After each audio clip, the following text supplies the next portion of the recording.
Hello, everyone. Welcome to the Room for Everybody podcast. Today, my guest is Tamzin Hall, and I'm very excited for what she has to share. I'll pass it over to you, Tamzin, if you could just introduce yourself to our audience and share some of the identities that you hold. Yes, hello. It's really great to be here. I'm super excited for this. So thank you so much for having me. Yes, my name is Tamzin. As you can probably tell, I am British, so I'm dialing in all the way from the UK, and I'm a founder of the Neurodiversity Academy. I'm a performance psychology coach, but ultimately, what I do is I help everybody, as many people as I can, to live their true life. You know, that life that lights them up, makes us feel happy and fulfilled, whatever that might be. And I do that in the neurodiversity space. And I do that through helping leaders and business owners to really understand what their neurodivergent people need and what they need to thrive in their careers, but also thrive outside of work as well. I think that That's answers your wonderful. question. Yeah. It does. Okay. Yes. Good. What led you to work in neurodiversity?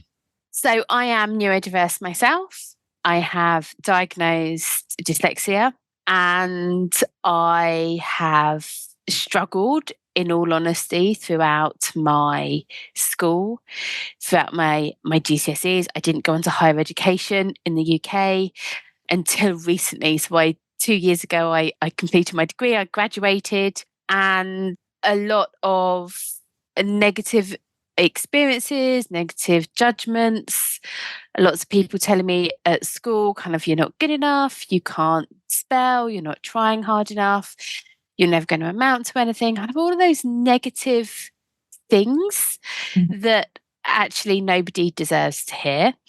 And I heard that throughout school. I went to employment and I went into work very early. So at 18, I went into full-time employment. And I really tried to be someone that I wasn't. And it was really hard. And I was a leader very quickly. And I was trying to be a leader in early 2000s. Mm-hmm. And I was really trying to navigate through a leadership managerial role, navigating through my own neurodiversity in a world that didn't really understand what neurodiversity was at the time, didn't know how to support it, and trying to manage people who clearly needed support.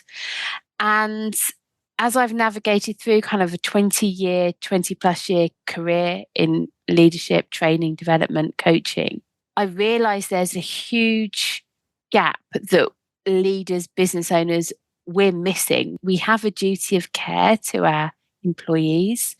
In the UK, it's a legal requirement for employers to get neurodiversity right. It's part of Disabilities Discrimination Act, and we're not doing it. As a country, as a world, we're failing in this. And so to me, it came really so easily that there's this huge gap where when we get it right, oh my gosh, it's amazing. Because when you have somebody with ADHD or autism or dyslexia who is feeling all those negative emotions and struggling with so much, and when they are finally seen, they're finally heard, they're finally understood, and they are given everything they need to thrive, that's when everything changes. The individual is happy, they are showing up at work and they're enjoying themselves, they're having a great time, they're being creative, they're doing all those things that they are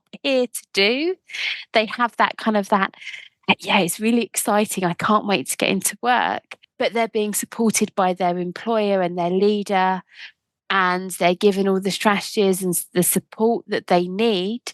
But in turn, what also happens is the team are performing, the leaders able to spend time on, doing all the great things they want to do, rather than possibly going through a disciplinary process the wrong way. So the leader's time's freed up and the business is, ultimately more profitable. So it's win-win for everybody. And for me, kind of in that very corporate background where I get the financials, I understand what needs to happen in a business, in a corporate organization. At the end of the day, the business has to be successful. It has to be profitable. It has to turn over more this year than it did last year. That's the simplistic rules of business. And so that has to happen, but it can happen whilst the individual is being supported as well. So I can see it from both sides of the table, which I think is what makes me unique, because I get it from the leader's perspective, I get it from the business, but I also really understand it from the individual. So I can bring that kind of dual lens into what I do. Yeah, definitely. I think that's really powerful, especially the piece about the transformation that can occur when the correct supports are in place, and how that's necessary for the individual to thrive in the environment. I think that's great. So important. Yeah. What are some tools that you've implemented for yourself that have been really helpful? So I think the first thing is around accepting. I don't know my lefts and my rights. So there's something in my brain that just don't know my lefts and my rights. I can be walking down the street and someone says to me, turn left. And if I don't think about it, I turn right. Or I will say, we need to turn left, and I'll move my right hand. And for years, I've tried to hide it. For years, I've had people laugh at me, say to me, oh my gosh, you're in a really senior position. How can you not know your lefts and your rights? And I used to be mortified, absolutely mortified by it. And something just clicked when I just thought, this is me. Why do I keep trying to show up as someone else? I don't know my lefts and my rights. It doesn't mean that I can't do my job. It doesn't mean I'm not a good leader, coach.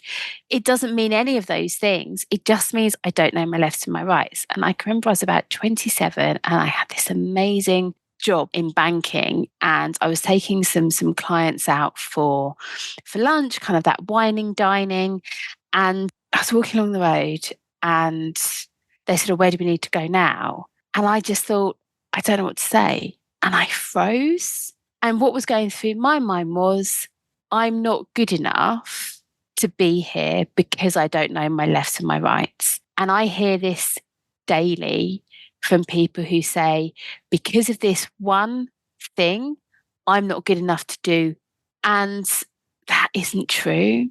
It isn't true. Everybody is good enough. Everybody has a place at the table. Everybody has a voice. And as soon as I realized that it's okay if I don't know my lefts and my rights, it doesn't make me a lesser of a person, that understanding of me and understanding of everything that goes on for me, and it takes time and it takes a lot of work, has been the one thing that now I don't feel embarrassed. I don't feel bad. I don't feel shame by saying, I don't know my lefts and my rights.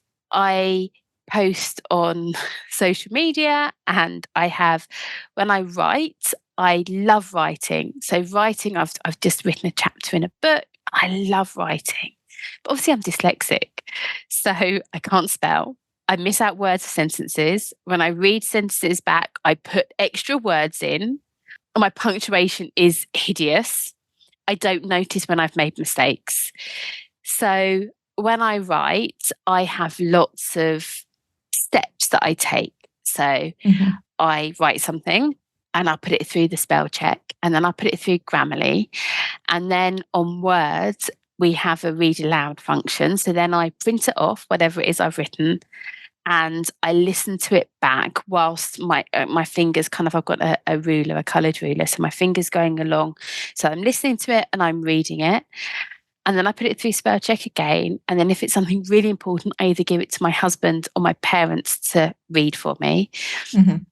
And then I put it out into the world. And sometimes I get overly confident. I think, oh, do you know what? I'm just going to put it out there. It's fine. But 9 times out of 10, in fact, 10 times out of 10, if I do put it out there without going through all of those steps, someone will come back to me and say, Tamzin, you've made a mistake. And I used to be mortified. I've stood up in front of hundreds and hundreds of people and done presentations. And somebody every single time will say to me, you've got a spelling mistake there. And I understand that's the type of person they are. They have to, if they see something wrong, they have to correct.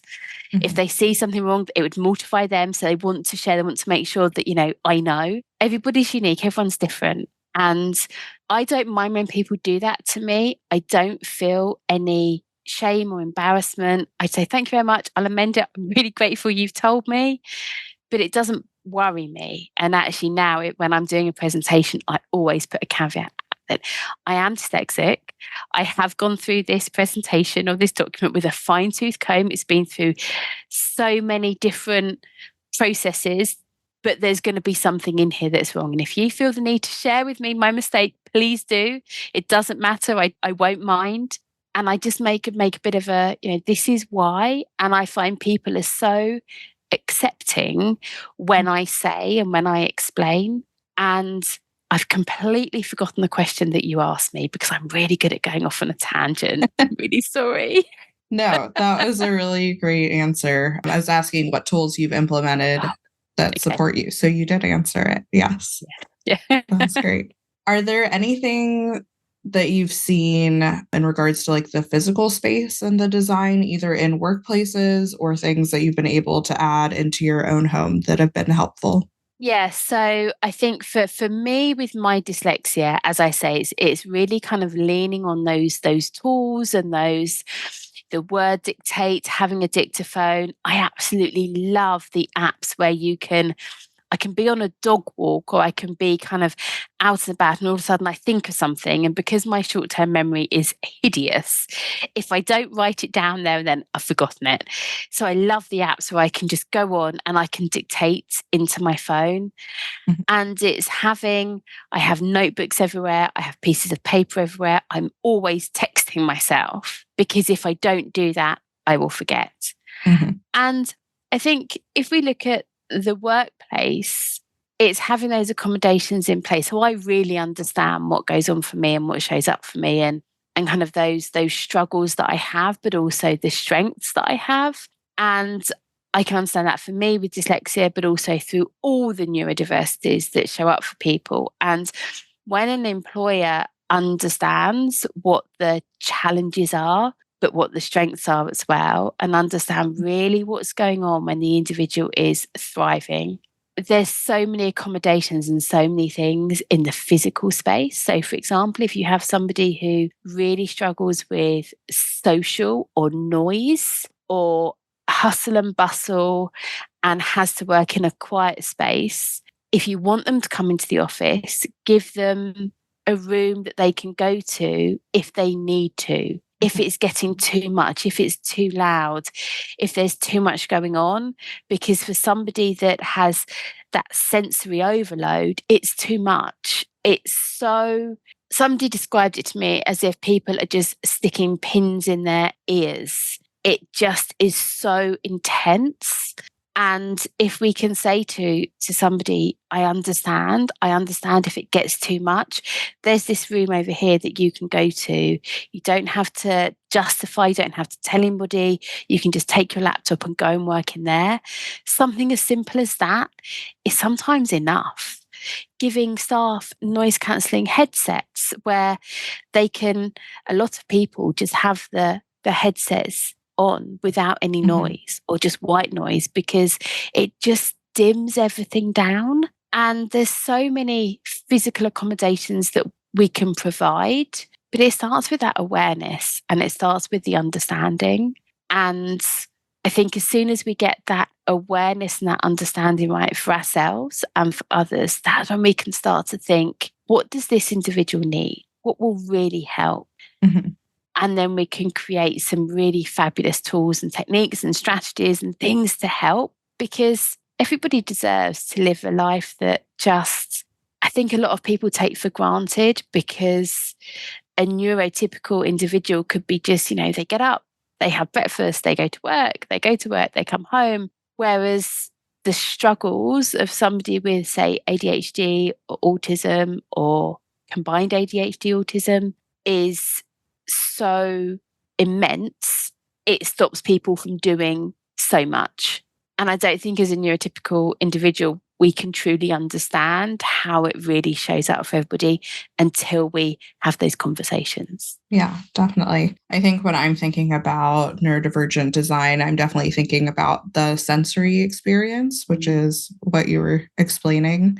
So thinking about how is noise traveling through the space, thinking about light, thinking about even just colors and patterns. Like some spaces are visually loud and can be overwhelming. So how do you create a space that can really be a spot for decompression and calm in the midst of what feels like a very chaotic and uncontrollable world? Like, how do you create zones where people can take a moment and gather themselves? And I think it's even helpful for neurotypical people to have spaces like that as well.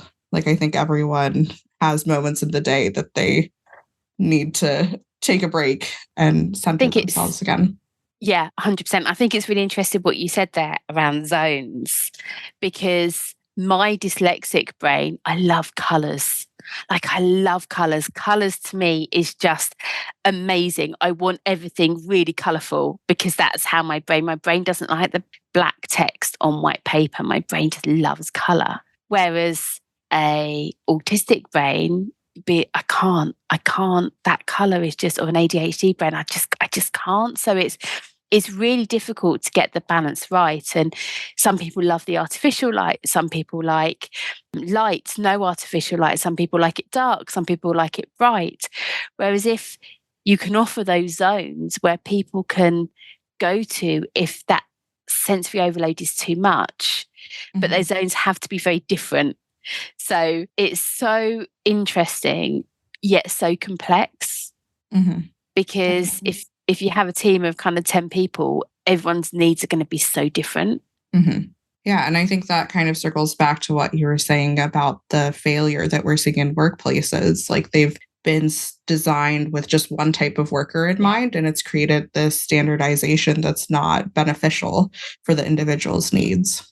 Absolutely, which leads to so many negative situations that can be so easily avoided. Absolutely. If you had to give workplaces your number one tip for how to work with neurodivergent populations, what would you say? I would say you need to understand each and every one of your members of staff, understand them, really get to know them, not just fill out a form when you join. Just really understand, because when you really understand, that's when so much changes. But high performing staff, engaged staff that are bouncing into work and can't wait to get to work, that comes from a place of being valued, being understood, and being listened to. And those three things are so easy to do. So easy to do. Absolutely. Yeah. Great. This has been a wonderful conversation. I really appreciate the insights that you've brought to our audience here. If somebody is interested in working with you or talking with you further, how can they find you, and what services do you offer? It's been great to be here. I'm sorry if I've talked too much, because I can literally just talk. So my website is the neurodiversityacademy.com. I'm on LinkedIn. I'm Tamzin Hall. I'm on Instagram. I'm Tamzin Hall. And I also have tamzinhallcoaching.co.uk. Yes, .co.uk. I think we'll pop the links below, won't we? Yes, because, we will. Yeah. Yes, but yeah. And in terms of what I do and what I offer, so I work a lot with leaders in helping them to understand neurodiversity. I have neurodiversity programs, which are kind of 18-week programs. I have consultancy, coaching. I offer, and so if anybody's listening to this and they want to take advantage, so every week I offer 3 free. So I had to say that slowly because of my dyslexic brain's like, what are we trying to say here? So it's 3. I don't know why I've done 3, because it really makes these conversations difficult, but 3 free neurodiversity strategy sessions for businesses to make sure they have a neurodiversity strategy in place and they know what they're currently doing and what they need to do. So I offer 3 of those free every week. And I also do training, so neurodiversity awareness training, which is really helping people to understand what neurodiversity is, and we look at really the top three, so the autism, ADHD, and dyslexia. But I can add in others as well to really help that awareness, understand how it shows up, understand what happens when these individuals are in a stress state, and how we can help them to, stay regulated. And I offer coaching, consultancy, kind of anything under that neurodiversity banner with leaders or with individuals in the workplace to really help that workplace just be a really great place for them to be. Mm-hmm. Yeah. Wonderful. Thank you so much for sharing all of that and for your time today. I really You're so appreciate it. welcome. Thank you for having me. It's been great to be here. Thank you. Hello, dear listener. Thank you for tuning in for another episode. This podcast is produced by Eden Environments, an inclusive and sustainable interior design firm. Our human-centric design strategy creates spaces that are fat and neurodivergent friendly, trauma-informed, and sustainable. If that sounds like what you need, contact me through Eden's website to get started. For the latest updates, sign up for emails and follow along on your favorite social media platform. And until we meet again, I wish you gentle days.